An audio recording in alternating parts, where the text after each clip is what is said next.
So, if you're not aware, Pirate Software has been accused of lying about a lot of things. He's been accused of lying about and misrepresenting his time at Blizzard. Essentially, while he was at Blizzard, he was working in quality assurance. But the way he kind of portrayed it at first, especially for a while there, was just referencing, hey, I'm a game dev and I used to work at Blizzard, giving the implication that he used to work as a game dev at Blizzard. Wouldn't really call quality assurance game dev, but sure. He did the same thing with his time at Amazon Studios. He referenced all the time, I worked at Amazon Game Studios. He didn't work as a game dev, he worked in automation. So, again, a little bit misrepresenting there. He misrepresented the Stop Killing Games case, where he either chose to misunderstand it or just did misunderstand it, started talking about it, started telling his entire audience, who was very large at the time, how bad it was, that they shouldn't support it, that he was going to tell other people not to support it, and that it's hot garbo. And he used his position as a trusted figure in the gaming space and in the game dev space to lend weight to the things that he was saying, because since he had posited himself as someone that worked at Amazon Game Studios and at Blizzard and was a game dev and blah, blah, blah, and positing himself as coder Jesus, then obviously they would trust him when he was talking about this, right? And then there's the other stuff, essentially, claims that he artificially drove engagement, that he bought subs for himself to keep a hype train going, that he misrepresents stuff all the time. The claims that I think he believed he said that he could run Heartbound on a smart fridge. But what it seemed to turn out to be was he wasn't running Heartbound on a smart fridge. He was using the smart fridge's LCD monitor as a display for Heartbound, but that it wasn't actually running it. All these different things, and they're all like different levels of like egregious of a lie, right? Like him lying about being working at Blizzard, like, and again, not technically a lie. What he does isn't like oftentimes technically lying. What he does is he says something that could be interpreted in multiple ways, but he frames it in the way that it would be interpreted that's best for him, when in reality it's the other thing. Like, so say he says something and it can mean A or B, and A is kind of meh, but B is pretty fucking cool. He will say A in such a way as to get you to believe B, but then when he gets called out on it, he could turn around and say, well, no, I said A. It's not my fault you didn't listen. That kind of shit. Typical narcissist tactics, whatever.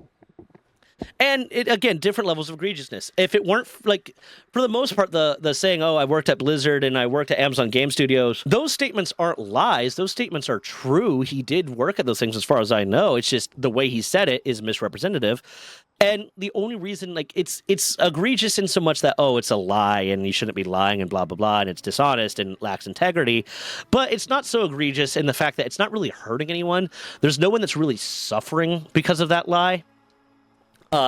Aside from the fact, the one thing I'll say to lend a little bit of egregiousness to it is the fact that he's using the position he's put himself in as, this god tier coder and blah, blah, blah, to market his game that he is selling, because people are more likely to believe that the game is going to be good and that it's actually going to get finished sometime in the next 3 decades if they believe that the person creating it is some god tier game designer, right? But aside from that, those lies aren't super egregious. Those are just him bolstering himself up, him blustering, him trying to make himself seem cool. He probably, didn't get enough attention or didn't get attention from the people that he wanted as much as he wanted. So now he's getting it through like lies and manipulations online and misrepresentations online. Okay, cool. The Stop Killing Games one was also egregious. And I would say it's more egregious than the Blizzard one necessarily because of what it did, right? And this also a little bit phases into his lies about, himself as a game designer and blah, blah, blah, his misrepresentations of that, because that helped lend credence to what he was doing. But essentially, the fact that he took the Stop Killing Game stuff, he spoke on it with confidence, he spoke on it like claiming he understood it, and spoke negatively about it, negatively impacted Stop Killing Games. Or at least apparently had. Some data I've seen showed that it had. Some data that he's presented says that it hasn't. He's not really a trustworthy source at this point. I don't know. But it makes sense, at the very least, that it would damage it, and that he would know that it would damage it because he had a huge audience.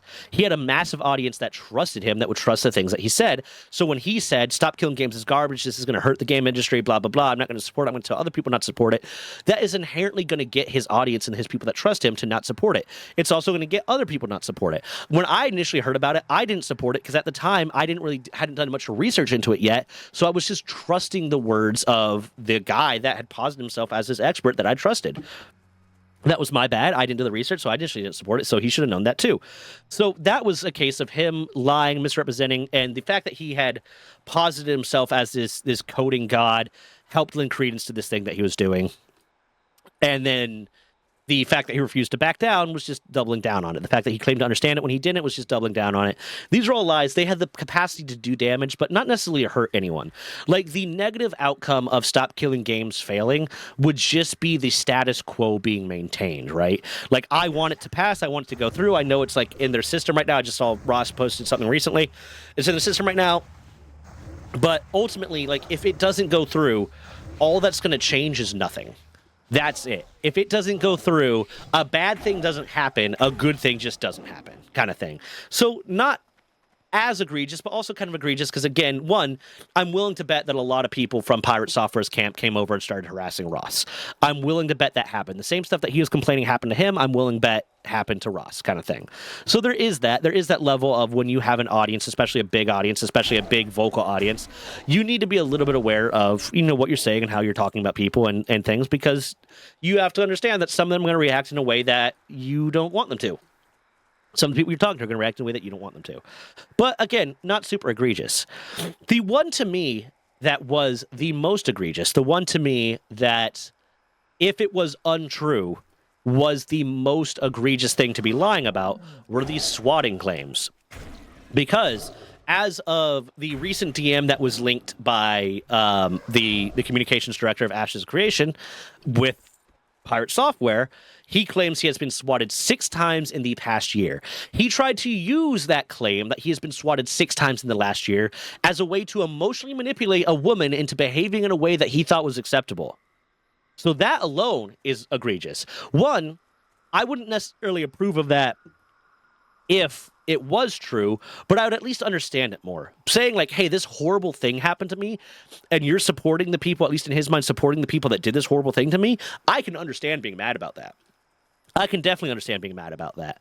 The connections he was making of, hey, this horrible thing happened to me, these people did it, and this guy knows that these people exist, so you need to get rid of them because my feelings are hurt, that's not okay. And I do just have a general problem with the idea of like using emotional manipulation tactics to try to get people to behave in a way that you find acceptable just because your feelings are hurt. Whatever. I don't know. But that, even if it was true, would have been a little bit gross. And if it's not true, is incredibly fucking gross. So, I did the research. I put in a FOIA request. I put in a public records request with the with his county in Washington State. And I got the results, and I put a video out on it. It's on the main channel. It's on the Running Game Entertainment channel, Run In Game Entertainment channel. And what it seems to have turned out is that it really depends on how you define swatting. To me, when I hear someone say they were swatted, my assumption is that it got to the point where the police were kicking down their door, telling everyone to put their hands on their heads, face to the floor, blah, blah, blah, everyone on the ground, etc., etc. People's lives are at risk because the police took it seriously. If you interpret swatting as someone filed a fake police report about me, then sure, he was swatted. With the evidence that I got, and I will say this, with the evidence that I got that is on that video, they are supposedly going to be giving me more by May 1st. They released what they're allowed to release to me now with the review that they've done. They're going to be looking at more and potentially releasing that to me too. It should be by May 1st. I don't know what's going to be in that. I don't know if anything's going to be in that. It could be nothing. I have no idea. The FOIA request basically came back with, we can't release information about this because it could either nothing's there, and us confirming that nothing's there would be confirming something. Something's there that we can't release to you, and that would be confirming that something's there. Or something's there, and it would compromise an investigation, and that would also be confirming that something is there. Either way, we can't do it. So no information there, but the sheriff's department to get back to me. They listed 3 incidents. Within those 3 incidents, 4 swatting attempts were talked about. Each one of those swatting attempts resolved. Let me double check one of them. Yeah. Each one of those swatting attempts was resolved with someone calling him or his girlfriend. There were no police. From what I saw in the reports, and I have the reports shown up on the other video, but from what I saw in the reports, there were not even any police that showed up to his door. No one even bothered to check because they called him and he said there's no big deal here. He said nothing happened. So now he's saying things in such a way as to make you think that he's gone through this horrible traumatic experience, this very, very, very scary thing that actual people have actually gone through because some asshole online didn't like something they said or did, and now he's putting himself within that category. And here's the reason that I think, and what it turns out is, at least he said 6 times in the past year, 4 incidents popped up. So there might be 2 more incidents that have not been made public to me yet that might be a little bit more favoring him, a little bit more saying, yeah, no, this horrible thing did happen to him. But from what the looks of it is there were several times that people tried to SWAT him. The police officer, for some reason or another, recognized who it was, recognized the house, and called and said, hey, are you okay? And they said yes. That's what it is. That is not doors kicked down, getting swatted. That is not traumatic experience. And here's the problem with that. Here's the problem I have with making a claim like that, is it's an incredibly serious claim to make. It is... Getting swatted is a violent action. It is a traumatic action. It is something that is going to affect you probably to some extent for the rest of your life because you're going to have some PTSD associated with it. You're going to have trauma associated with that. It's a scary fucking thing to have happen to you. And what Pirate has done was because of his loose, at least based off of this evidence, based on the evidence that I show in the other video, he has used his loose connection to that happening, to that possibly could have maybe happened to him, and now put himself amongst that group of people that have actually suffered from it in a way that I think is demeaning. I think is it damages the people that have actually suffered from it, and it just causes more problems. Let's start with this. 1,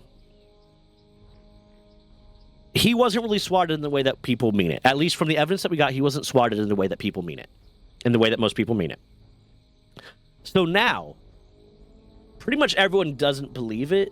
Every time I heard someone mention it, like, no one believes it that I've seen. But now, because he has claimed this, because he has said, oh, I was swatted and blah, blah, blah, and because pretty much no one believes him, now it makes other people that come forward and say they were swatted less credible. Because now there could be someone in the future that does get swatted, that maybe they're a smaller creator and they get swatted and it happens to not happen on stream because they end stream or whatever, or it just doesn't get recorded, or they don't have the proof, but it is something that actually happens to them. They actually get swatted. Their life actually is put at risk. They actually have some fear to deal with, some actual real things that happen to them. And now when they talk about it, there's going to be a part of people's minds that goes back to, well, Pirate said the same shit. Pirate said the same shit, so now it's harder to believe it, which is one of those things just in general. If, like, when you try to claim to be a part of something that you are not a part of, any group, be it mental health, be it victims of some crime, be it a physical health issue, be it some sort of disability, be it whatever, when you try to claim that you're a part of that group that you're not a part of and use it for some gain, you are damaging that group, because now when people find out that you're full of shit, they're going to have a harder time believing the other people that are telling the truth. So now other people are going to be viewed with a more scrutinous eye than they deserve because you decided to include yourself amongst a group of victims, a list of victims that you are not a part of. 2, it's kind of demeaning in a way, I'd imagine, to the people that are actually victims of it, of it's using something traumatic that happened to them and telling a story with it, telling a story about it to gain clout and gain attention and to make yourself look cooler and feel cooler. So now the people that are actually suffering with the trauma from that, the people that might be having nightmares, like waking up in the middle of the night thinking that there's a fucking an AR-15 pressed to their face by some overzealous police officer because someone decided to swat them. There are people that might be dealing with that, and now you're saying, oh, it's not that bad of a deal because it's something I'm willing to use for clout. And that's disgusting, and you're a disgusting person for doing that. And you should be ashamed of yourself. And 3, it's one of those things, it's kind of like stolen valor, right? I'll equate it to kind of like stolen valor of when you see some punk kid, 23 years old, walking down the street with, BDUs on and whatnot, trying to say, back when I was in Vietnam and blah, blah, blah. It doesn't really affect you. It doesn't really affect anyone, right? That's just some punk kid trying to get attention, trying to get something for free because take advantage of something. But it's still fucked up, right? Like, we all understand that is a fucked up thing to do. To, like, take this tragic thing, this horrible experience that someone else has been through, and try to use it for personal gain is just a disgusting thing to do. And for some reason, it makes me madder the fact that there are actual swatting attempts against him and he's doing this than if there weren't. Because, one, he has said in one of his videos, or at least I remember seeing it, I might have just been during a stream, or it might be a clip someone else took of him, that one of the reasons he doesn't want to talk about the swatting thing is because he doesn't want to draw more attention to it, because then it'll encourage more people to do it. But if he had never mentioned it, no one would know about it, so no one would be encouraged by the attention it brought to it. But in reality, what he just did was he showed his hand there, right? He wants the attention. That was the thing. He knows that talking about it will bring attention to it. Showing evidence would show that it's not as bad as he thought it, as he was making it out to be, at least from what I've seen so far, that it's not as bad as he was making it out to be. But he definitely wants the attention from it, because that was first on his mind, is if I talk about this, there will be attention. But if I show the evidence, that's not good attention anymore. So it's just, it falls along those lines of it's disgusting on so many levels, and it's more egregious to me that it kind of happened to him a little bit in the fact that people did call than if it never called at all. Because it's kind of that thing of like, oh, no one would ever lie about this. No one would ever lie about this thing. It's such a serious thing. Well, they might if they haven't been through it. And you think like, oh, well, they've been through it, they're less likely to joke about it. They're less likely to make light of it. But this is something that actually might have happened to him, could have happened to him, because people did try to swat him. That is a thing. I'm not going to deny that. People did try to swat him. But it didn't play out the way that he's wanting people to think it did. And for some reason, it's just grosser to me that this was a potential thing that could have happened, didn't happen, and now he's trying to make content out of it as if it did. Then it'd be almost less gross to me as if it never happened. Is if it was just like him trying to make a decision to recover some clout following the Stop Killing Game stuff or something. That would almost be less gross to me, just because at least then he wouldn't have this personal tie to it, which means that he should know to take it more seriously. But I don't have much else there, to be honest. Like, I could probably rant about this a lot longer, but the ultimate thing is it's just disgusting to me. It's trying to use tragedy for content is already kind of hit or miss. I mean, if it's a way that you cope with your issues with what's going on with you, I get it. Part of the reason I have my storytelling channel, and part of the reason I really like my storytelling channel, is because it is very cathartic for me to talk about some of the stories that I talk about in that channel. So I get it. But there's it's using tragedy that's not yours to gain attention and clout is gross, and it's disgusting. And if you are a fan of Pirate Software and you've made it to this part in the video, know this: he lied to you. He might have technically told you the truth, but if you are like any of the other people I know, that when they hear the word swatting, they assume that it's much worse than it is. And unless there's some clarification that he's given at some point that I just never saw about the truth of the situation, he's lying. He is lying to you. And I would feel like, if I were a fan of his, I would feel incredibly betrayed that I put my faith and trust into someone only to have them lie about something so serious to me, rather than take some ownership of something fucked up that they did, in this case, the Stop Killing Game stuff, because a lot of this seemed to happen around that, and a lot of it seems to be, the discourse around it seems to be voiced around how people should feel bad because now he's suffering consequences for that. But with that, I don't have anything else. Like, comment, subscribe, hype the video if you can. Watch the other video on the Running Game Entertainment main channel, or watch my storytelling channel. I like that channel. I get to talk about things on that channel. I'm very tired. I'm so sick right now. But with that, goodbye. I love you.